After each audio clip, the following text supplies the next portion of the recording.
Yo, time check. 11:06 na.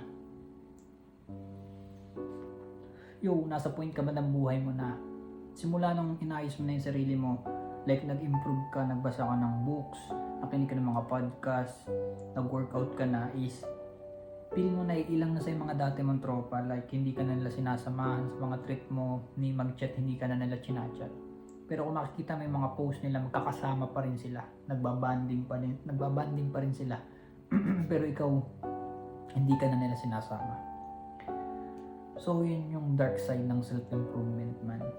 Iyaan, solo ka talaga sa journey mo, magsosolo ka talaga. And yung iba hindi nakakatagal kasi nalulungkot, but daw feeling lonely sila.